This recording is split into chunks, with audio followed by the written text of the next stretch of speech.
Hey everybody, welcome to the GMG review. Today we're taking a look at an indie skirmish spaceship game called VOID ADMIRAL. This is a space combat miniature war game by Paul Bantock that makes the offer, what if a modernized version of Battlefleet Gothic? So this was kindly sent as a complimentary review copy and is available now through Amazon if you want to pick up a copy through the print on demand thing. He has self-published this game, which I think is really cool, with some cool art, lots of cool layouts, and it's actually quite professionally done for an indie product of this scale. It's 66 pages, 9 factions, 6 missions, has a campaign which is map-based or not map-based, tournament advice, as well as a kitchen table mode for playing it on a 2x2 table. So let's dive in to the game itself. What do I mean by a modern version of Battlefleet Gothic? So Battlefleet Gothic, of course, for those of you who haven't played it before, is one of the, definitely not the OG, because I would say one of the OG spaceship combat games of all time is Starfleet Battles, which is almost more of a simulation than a war game. Starfleet Battles is a famously derived from, obviously, from Star Trek, a very comprehensive set of spaceship rules, including things for designing your own starships and then maneuvering and playing them on the board. Famously, it had one of the biggest ever print rulebooks, which would often be bound because the rulebooks themselves would be so heavy if they were print bound. They would be 3-hole punched and put in binders, binder bound, because they were so big and heavy that they would fall apart just under their own weight. And is like a classic spaceship game. Battlefleet Gothic is one of the box game series, what later became known as specialist games from Games Workshop. And it sort of took into pop culture gaming spaceship combat games that for a very long time were very focused on detail and on making you feel like the nuts and bolts of like either the pop science or like the hard science behind spaceship combat was being followed on the tabletop. So what VOID ADMIRAL does, modernizing that type of game, is to get rid of a lot of the component requirement. There's not as much stuff on the table, cardboard-wise. Those 90s games like Battlefleet Gothic tended to be very component-heavy. A lot of it being an outgrowth from the fact that making miniatures and models was expensive, but printing cardboard was cheap at the time. It's kind of actually flipped around the other way in the last 25 years. But it meant there was always a lot of stuff on the table. It was very component driven, things like blast markers and like tracking where your torpedoes were going and spacecraft were going was sort of all over the tabletop. And there were models for a lot of that stuff eventually released too as the game grew. But this kind of does away with some of that and simplifies it to the point where you're not tracking it all the time. It's just done through dice rolls and mechanics. It makes the core sort of like class system of spaceship combat a little more flat. So instead of having unique rules for every single faction, every single ship, what it does instead is it gives you ship classes and you can design them yourself as you like, and also flattens point values to a much more rounded system. It's not so granular where you've got like 5-point upgrades, 10-point upgrades. It's more take the hull of a ship. So for instance, in VOID ADMIRAL for the 4 classifications of ships, you have a basically large to small. So you have the biggest size ship would be like a 10 hull ship. The smallest would be a 1 hull ship, like an escort. And they go classification wise. I'm trying to remember the actual names they used. So for instance, a galleon would be a heavy ship, like a capital ship. Then you have cruisers, you have corvettes, which are the light cruisers, and then you have frigates. So a corvette is like a 4 hull thing, a destroyer is a 6 hull thing, and a frigate's a 1 hull thing. Galleons being a 10 hull thing. Everything has ships in that class. So they're doing it almost like old naval specs where it's by tonnage, like a tonnage size ship is sort of like the way that they describe stuff. And then the core stats are hull, speed, armor, shields, and flak. These are pretty reminiscent to old BFG stats, but what they've done is flattening some of the rules. The tables are taken out, and the armor stat is now what you divide into your attack dice roll to see how much damage comes off of your your hull when it's all said and done. So the core mechanic of the firepower table, which was a thing in BFG, is done away with. And instead you just roll all the dice you're going to roll for your attacks normally, reduce your shields by that amount if you still have any shields remaining on the target vehicle, and then divide the remaining amount into whatever hits are left over to see how much damage you take.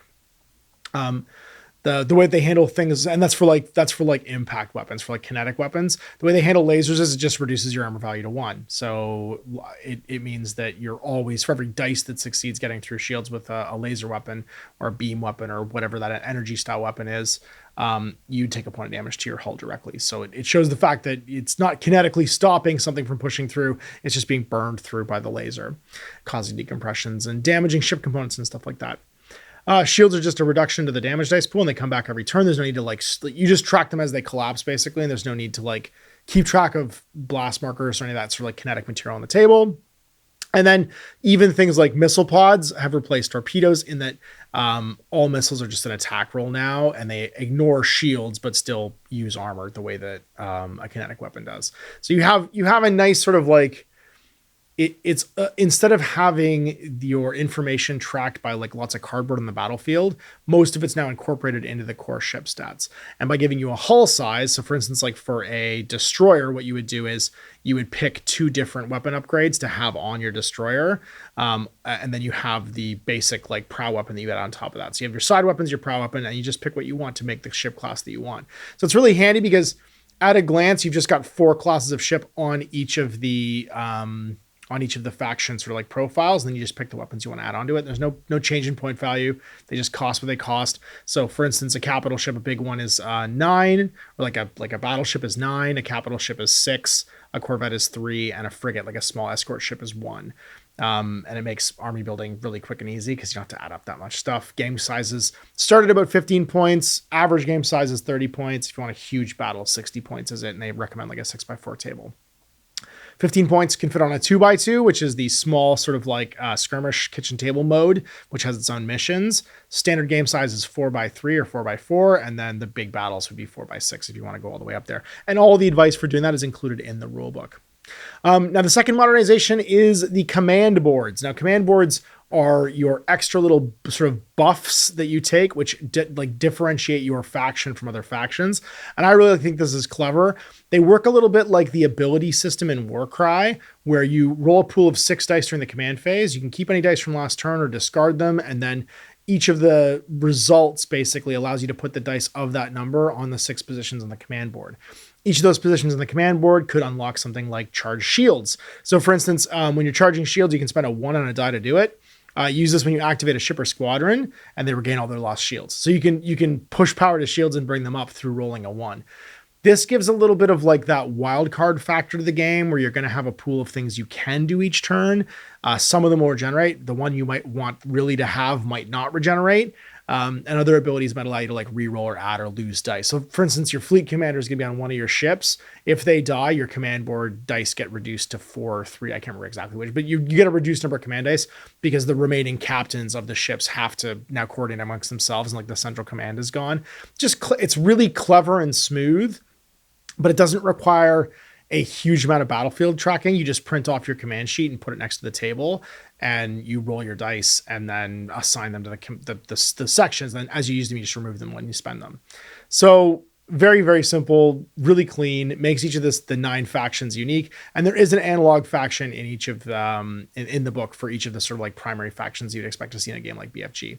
So kind of the assumption here, the offer is, if you've got a bunch of stuff flying around, you haven't played in a long time, or you are just interested in this universe or universes like it, or you want to make your own universe, you've got a core set of rules for all those archetypes. So if you want to play this with your old miniatures, you can.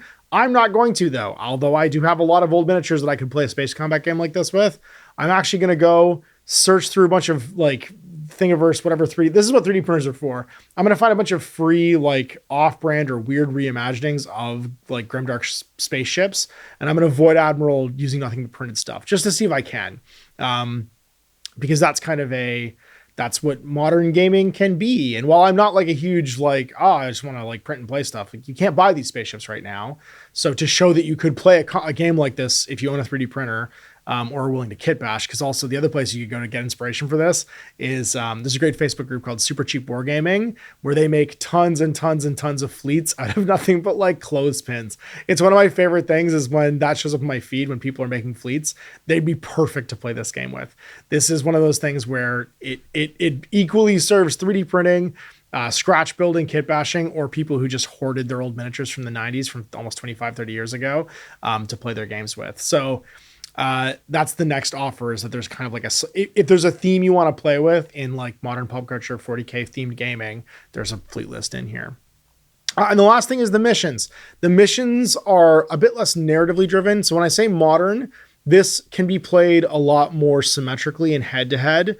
A lot of the missions in older games like BFG were asymmetrical attack pursuit games. And while there's still some of that stuff in here, escort missions and stuff like that, the core missions, and with the advice for like running a tournament, so for running something which is a bit more like balanced, you have a more modern game design with things like buoys that you score points off of. You control them, so they're a bit like objective zones, but they actually kind of make sense in a spaceship game where you're navigating something that you're trying to defend, rather than just an arbitrary point on a table.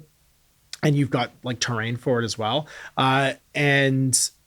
between that and the campaign system, which is nice and fluid and sinks really like neatly into managing a stable of ships. So you get a 25 point stable of ships. You play a game size out of that, and you refit and repair ships as they get destroyed and pulled in, and they can earn experience and stuff. It's a very clean, cut and dry system that feels a lot more modern, with kind of the like more narratively driven elements, still options, but boiled off from like the core gameplay experience. They don't interfere with like being zoomed in on the table.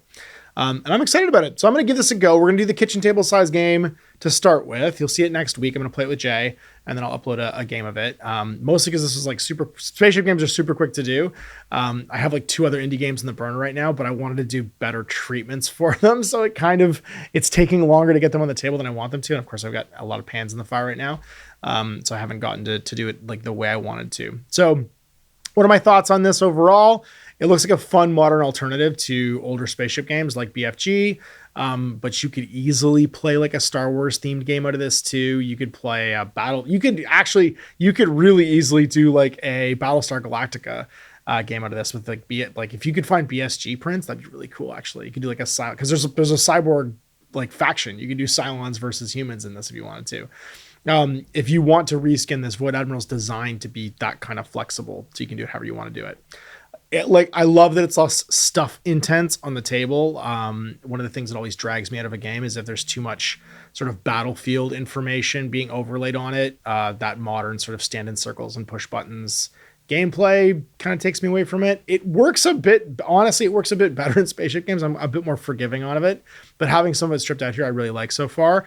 And having there be a ton of either scratch build or print and play options for a game like this, I think makes it really accessible. So the great thing about this is Paul self-published this. I'll link it in the description if you want to go check it out. And yeah, you can grab a copy right now. So there it is, VOID ADMIRAL, a space combat miniature war game by Paul Bantock, fellow Canadian out in Vancouver. And thanks so much for him sending me a copy of this so we can check it out. I'm looking forward to trying it with Jay. So big thanks for watching. We'll see you for more GMG reviews. Have a great day.